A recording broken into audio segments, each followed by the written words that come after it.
pledge allegiance to the flag of the United States of America and to the republic for which it stands, one nation, under God, indivisible, with liberty and justice for all. Looks like we're on here. Okay, public comment. Do we have any public comments tonight? Currently none. Okay. Minutes of the regular June 14th meeting. So moved. Oh, Second. any discussion or corrections? All those in favor of the minutes? Aye. Thank you. Correspondence, superintendent, board secretary, board members. Move to report, Madam Old Chair. business, end of year encumbrances, action item, this is Moriarty of company. So to refer you to attachment 2, which we have presented 3 possible versions last time the board met. Certainly there are other versions the board could create. We wanted to at least provide you with some potential options. And certainly able to answer any questions the board may have.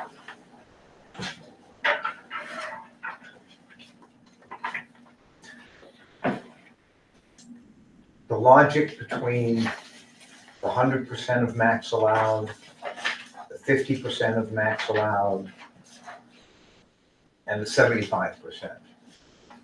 It seems to me that that's a discussion point. What are the different uses for those monies if they're not going to be pushed to reduce taxes forward?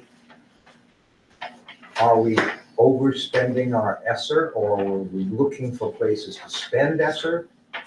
So this is not ESSER money, this is local dollars. This Okay. is retainage. So the 50% retaining, which would be pushed to the 23-24 fiscal Right. year to offset how much would be raised that year on taxes.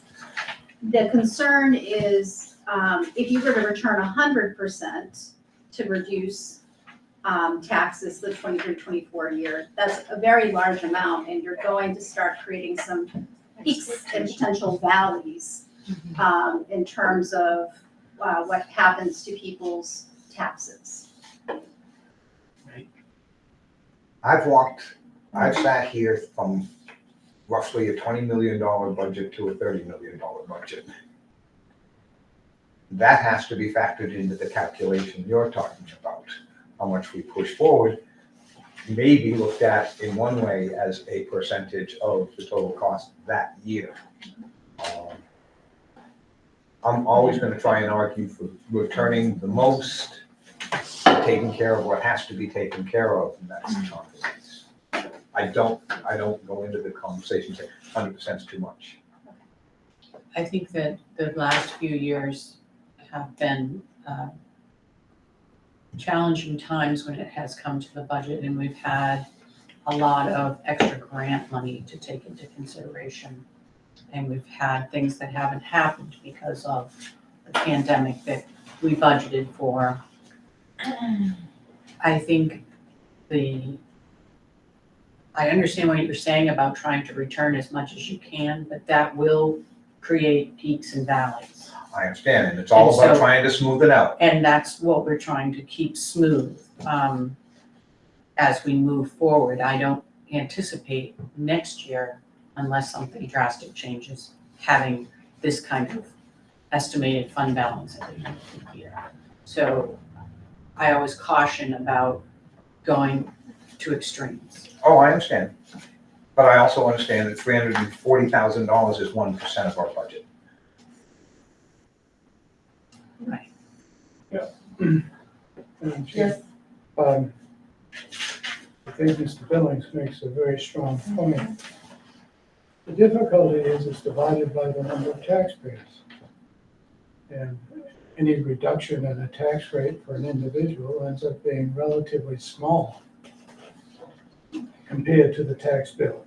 I mean, so that's a factor that has to be thought about, I think, as well. Our town Meredith, just for references, we're, as a town, about a $14 million budget, 14, maybe pushing 15 now, versus our Yeah. budget. So schools are always the most expensive issue. And it's always that ratio they publish. Yes, Duncan. I find myself drawn to supporting version 2. Is that the 75%? Yes. Yes. And specifically, I would like to discuss the difference in the athletics infrastructure spending. And I will confess a level of skepticism about putting a large amount of money into that. I appreciate that there's equity in the facilities that needs to be addressed, but that seems like a savings that is a reasonable place to start from, and that's why I find myself drawn to version 2. I would be interested in hearing, perhaps again, the case for version 1. So the girls' locker room is very outdated. The boys' locker room was done about 10 years or so ago. A team room was created within that space, and that should be shared, but you do go through the boys' locker room to get to the team room. The girls' locker room, it's very outdated. The space is not used well. We have storage needs that I think having an architect look at the space, as well as there's some adjoining space. I think we can create an improved locker room experience for our girls and the girl teams, and that it will feel like there is balance between the boys and the girls. The other space that I would incorporate into that is the trainer space. Is really, it's more like a closet that I think we could improve a better experience for their ability to give care. I guess my reading on this, we are constantly addressing the decline in enrollment. And while I appreciate that at each juncture there's a need, an articulable need, I guess the question is, when there are looming things on the horizon, is improving our athletic infrastructure something that we have the luxury of doing at the level that would be nice? And I guess where is the necessity to create an equitable situation for the girls and the boys, and developing a sense of equity in that? And at what point it would be great to have all kinds of added perks in a more modern, better athletic facility. And I appreciate that. I am concerned that when people in the community come to me and say, we have fewer students than before, this is one of those places where it's hard to make the case. And I personally find it easier to make the case in terms of classroom time and teachers and world languages and things like that. And this strikes me as a place where we could live a little bit more within our means of a declining enrollment. Having said that, it's not fair to have girls have second-class athletic facilities, and I appreciate that, and I don't want to dismiss that. But at what point is it taking it to a level that would be nice, and what level is it the bare minimum? And would you be able to get some of that equity out of the 80,000 as opposed to the 225,000? And is that enough? I think, again, I think the architect is a piece, and we don't know what that will cost, but it is a beginning step, which I feel confident that 80,000 would certainly cover the architect as well as something else, and maybe that's a starting point for the next budget cycle. Can you detail what infrastructure we're talking about? So Seating, the girls' locker room, right? so trying to look at an architect looking at that space as well as the adjoining office space right now for physical education teachers, and then refurbishing it. So that 225 in the first would include an architect plus refurbishment. So There's a little bit more to that story though. And the boys' locker room, correct me if I'm wrong, the only reason I know this is because of the facilities thing. I did the girls' locker room with a couple coaches. And back when the boys was done, the girls, and this was what, 12 years ago, something like It that? was in that 10 or range 10 years 12, ago. something. I know it was when I was on the board, so. We're told, oh yeah, the girls are gonna be redone, and there's a marked difference between the boys and the girls. And I don't think it's a big dollar thing, and I like the idea of the architect to maximize that space. And I think it is consistent with, that's the sort of thing, athletics are a core thing for schools.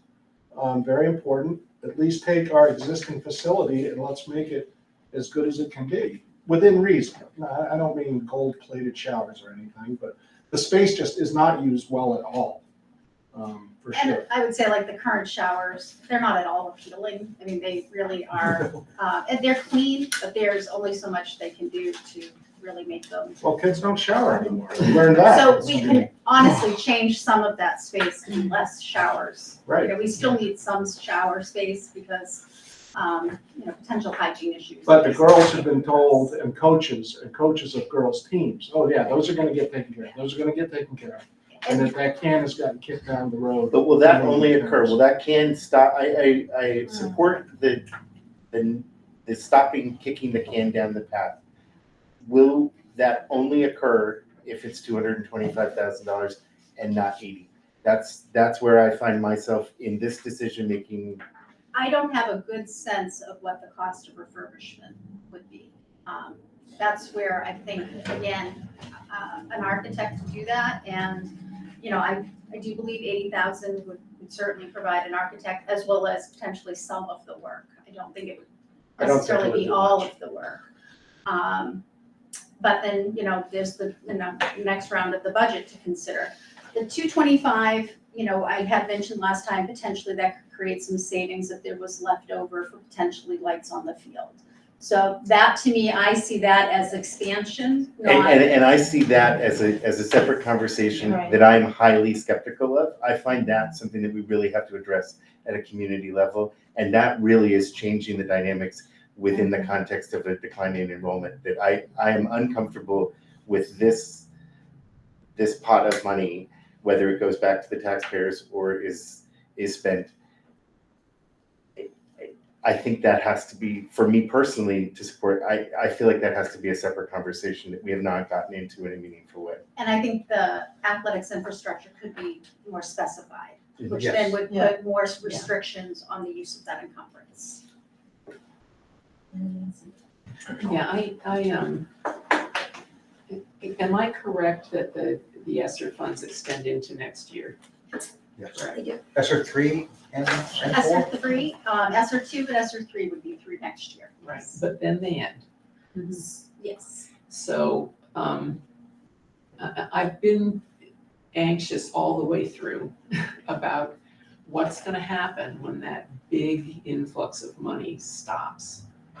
And partly for that reason, I'm concerned about returning 100% to 50% to the taxpayers, because we don't want to then go back and say, we have to keep extra school counselors, for example, or, some of the things that we've paid for with extra funds. If we still have academic concerns to address because of the pandemic, and we want to keep an extra math teacher, those are things that could well happen, and the money that we've spent there isn't going to be there. I understand the need to smooth, but I also think that the smoothing has an additional function now, because in a year, we've got a precipice to address. So are any of the things that are on here for the 100% things that those ESSER funds can be used for, like safety or? So the 100%, you're looking at the version 3. Yeah. So growing roots counseling, counseling services could certainly be addressed through ESSER. We would have to go out to bid most likely for that because of the amount that that contract is. So one of the reasons we had proposed it here is because we have a rapport already with Growing Roots, and that we Right. feel confident in their ability. Okay, I remember that from last time, yeah. The What about the technology safety can things? certainly go in to ESSER funds. Safety cannot go. Safety into- It cannot. can't go in. I No. don't think those are those are, physical safety improvements, so I don't see that as something. And they're not related to COVID, they're related to Correct. gun safety, right? instead. And the middle wing stairs could not go. The third run for the Hewitt, I think that doesn't quite No, fit. that doesn't fit either. So I think, technology and the counseling are two that could happen. Well, my point still applies, I think. I'm just worried about what happens when ESSER funds. It's a good point. So related to the locker room for the girls, we had money, I think 110,000 or so in the budget at one point, and the boiler failed in Sandwich. So we shifted those funds, and then COVID hit, quite frankly, and the ability to try to pull something off became more challenging. In talking with Brian Swanker, it's really hard for us to do our own design builds, like sometimes having, again, an architect who can come in and really Save you money. sketch it out so that then when we bring a contractor in to do the work, they know what they need to do versus us trying to do a homegrown that is very time intensive and maybe not as effective. Nancy, to your question, we raised the point, you may remember, very, very early in this process, that we should try as hard as possible to spend the money, the grant money, on non-recurring areas instead of recurring, because that's what creates the cliff. I understand, and we haven't quite done that. There are some recurring costs that we've applied that money to. It That's was what never I'm gonna be concerned. 100%. It was No. at best Right. probably gonna be 2/3. The second is more of a question to Trish, is that have any of the things that we have done physically to the school been items that were on the CIP calendar that are no longer on the calendar? And those are any items of 90,000 or more, or I'm 100,000. not sure I understand the Well, question. we've heard a lot of talk about ventilation Yeah. and improving the ventilation and maybe spending monies that wasn't earmarked for ventilation, but it's infrastructure. It's non-recurring. So, That ventilation piece is in the ESSER. So there's about grants. $500,000 in ESSER that is kind of held aside for the ventilation concept. okay, So this year, Brian has had a group of engineers in looking at the ventilation system, and they are hoping to use some time while we have no kids in the building to run some additional, I think tests and so forth about flow. And the hope is that they're going to give us like, here's what you need to do to upgrade okay. to the next level. So how does that fit into this map? Was That that does on not. the capital improvement This is plan? different. So that is not part of the Putting capital. ventilation on the plan? No. So that is not in. No, COVID generated the, No, I understand that. Was there anything on the capital improvement plan that we've done We've checked with the these box. ESSER funds? Oh, with ESSER funds? No. No, so No. the 500,000, again, has not been, that has been kind of set aside with the idea of ventilation. Yeah. Craig has a question. How many square feet are we talking for this locker room? I'm not gonna estimate that well. We're talking, Have you probably been in the this boys' locker room? size, Yeah. I think, It's not that probably, big. it's about half that size, maybe a third. Give or take. It's, what we're trying to look at though is that the spaces that are outside the locker room that are not used well, what's it called, the person who knows? Team the athletic trainer. Thank you, sorry. The trainer space is very poor. And we're just trying to figure out if the footprint of those spaces can be used. But you're talking differently. about knocking down walls and changing the way things. Well, potentially, I mean, we Changing have to doors. see, Yeah, but I mean, what- you're talking about not just, I think trying to get better space utilization. Yeah. I mean, the thing we have to understand is that this building has gone through renovations intermittently over the last 100 years. There are rooms that have 2 vents and no exhausts because walls have been moved at one point or time or another. I have a question. There seems to be a number, there are a few people that could be community residents in the 3 towns that are architects. And some of our students actually did some job shadowing with the internship programs. with some of these architects, and I don't know if they completed their degree in architecture or whatever. Wondering if we could reach out some.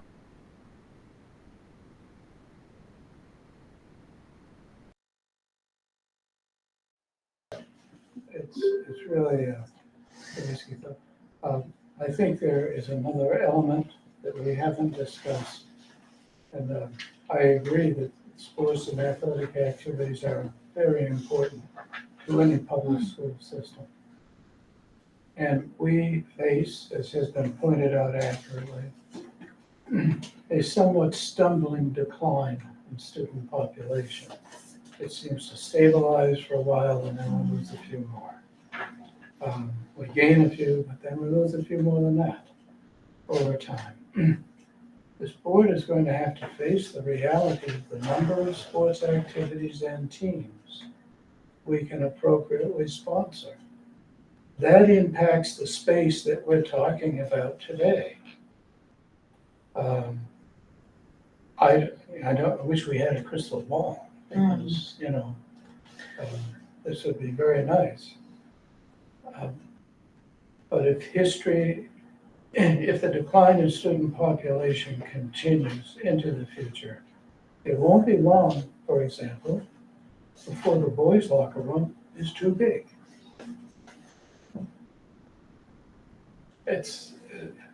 And I don't know how we factor those kinds of issues into what we're talking about. But that handwriting is on the wall. I guess we have to make a decision tonight, and I'll ask sort of the same thing that I asked before. If we vote on version 2, with the 80,000 set aside for the athletic infrastructure plus the CIP moving forward, is that going to get you somewhere? Will get us started. Well, I right. think guess it's a good beginning. It's better than where we are right now, which is right now, what we can do is put a little paint on it, make it appear better. Well, This will get us an architect and get us some good drawings and get us to know what we're looking at. And maybe it would be even, something that could get done. Could we use that 20,000 for technology using the ESSER funds, and that would get you We can put that. 100,000, We can and do then that. you could do version 2 tweaked? We can do 2A. that. Yeah. I mean, I know, No, but 100,000, Why don't we just go with version 1? I mean, the money's there. Version 1, the 50. We've delayed this so many times for athletic infrastructure. I mean, really, it is like Howard was saying, is the taxpayer really going to benefit from any of this? no. History would suggest so. they never remember the money returned. Yeah, Right, Right. so I mean, but this is all capital investment that needs to be done, so we make sure that happens. And then we get it all out of the way. I can live with that. And I'm hearing very clearly, I guess, or the conversation was, that would be infrastructure excluding lights. no way. Yes. And, No way. Unless, to me, you've got maybe 900 square feet to remodel over there. The cost of 225 is a little high for that. I mean, $150 per foot for construction costs. You can get it done for half of that, but I don't know how the estimate was made. No, I don't think it's 150. Who knows, right? I do remember, I can't speak to what it would cost, but I do remember when we did the boys' locker room, we ended up having to, jackhammer through the floor, and there wasn't the right electricity, and A can of worms, These you open a things can of don't- worms. Yeah, with it. in a 1950 building that was kind of haphazardly put together. It's not like that. Well, should we go through the Well, should we move for 1? I think so, I mean, does Version 1 anybody or want version to 2? I mean, does anybody want to make a motion for one of them? I'll make a motion for version 1. I'll second it. Go as presented. Any more discussion with version 1? All This those in. this is the 100%. this No, is- No, this is 50%. 50%. This is the one where it's. This is 50%. the least amount for. To retain, Gotcha, Retain. the most to encumber. yes.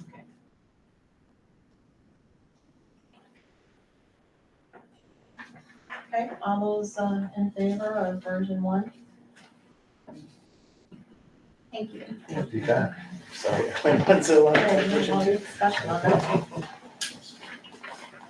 Okay, Yeah, costs go up about 2%. new business, Lakes Region Planning Commission lease, Mrs. Moriarty. You may want to discuss this in non-public. Okay, Lakes Region's lease is up and we would like to discuss with the board about continuing that lease. okay, we'll skip that and discuss that in non-public. Sure. World Language Department field trip to Paris, France during April vacation 2023. That would be attachment 3, Mrs. Moriarty. Yes, so you have last week, we shared with you the itinerary proposal to travel to France over April break for next school year and are hoping the board will support that. I have a question. I move.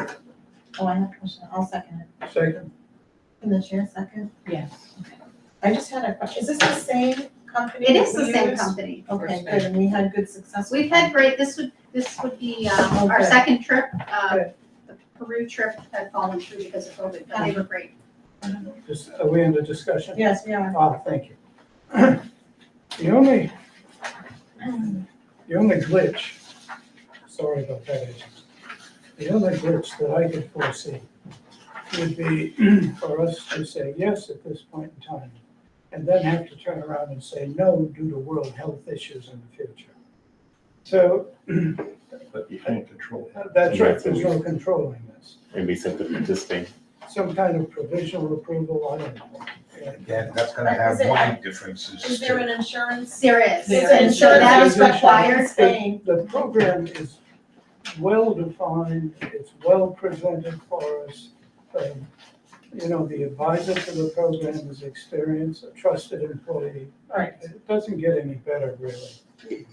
A couple of years ago, in the midst of COVID, there was a planned trip to Peru, wasn't there? Correct. Yes. That then got shifted down the line We had to and shift. And ultimately became Spain. yes. Correct. I mean, Yes. if ultimately Paris is off the table, which would be a tragedy of global proportions, then, I mean, there are other options at play. Correct. And I would like to, just if I can make another comment, I spoke with Mary about this in the last meeting. I'm entirely supportive of this. I am a Francophile. I love Paris. I love France. It is an enduring concern of mine that our students are not brought to Montreal. Montreal is the second biggest Francophone city in the planet. It's 3 hours and 56 minutes from the Inner Lakes parking lot to the founding spot of Montreal. And I think our kids should be able to go there on a trip. It's dramatically simpler at every level than going to Paris. And they will benefit a substantial fraction of that amount. And I hope in the future we can add Quebec with its long and storied history and its great advantages to our community to a trip, because I think it's a tragedy that kids aren't exposed to that. It's a good point. So, But I support this entirely. anybody else have any questions? Ready to vote? All those in favor? Thank you. Okay. Nomination of professional teaching staff for the 2022-2023 school year. What attachment? I did actually pass this out, it's at your seat. Oh, thank you. Alex Soblow, it's for physical education at the middle high school.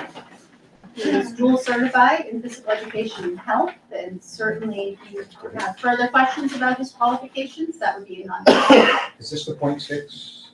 No, this is, this is Replacement full-time. is, This Thank is replacing a full-time physical education. Right. Okay. Do we need to go into non-public or are we ready to vote? Did we already move it? No. No. I'll make a motion. Okay, I'll second. Duncan, okay. Okay, all those in favor? Yes. Thank you.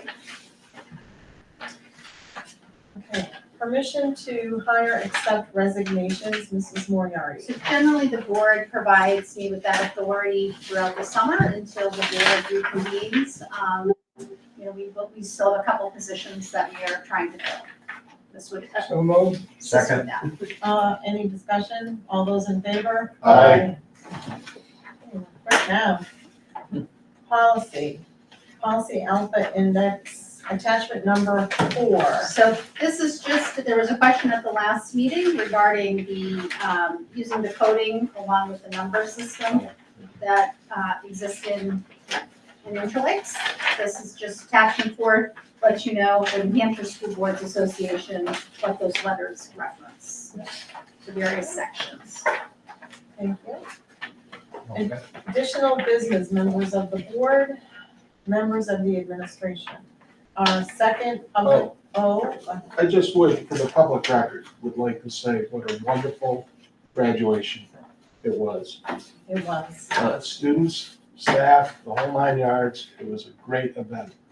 And It was cold, it was cold. It's all right. but it was great. They handled it really well. Yeah, they did.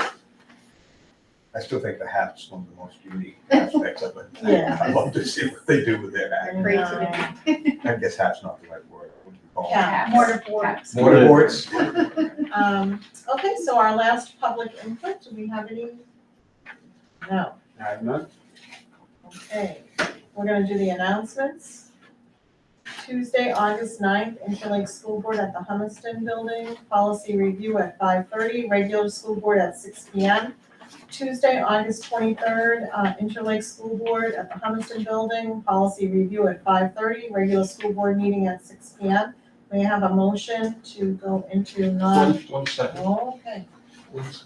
yes. Mary, and I think we talked briefly about this, maybe having a policy review, just. meeting- Sometime. Yeah. Yeah. Sooner, before summertime, before July. Before summertime? Well, no, Before the solstice or? I think Before tomorrow? somewhere maybe in Yeah. July might be best. Yeah, okay. Okay.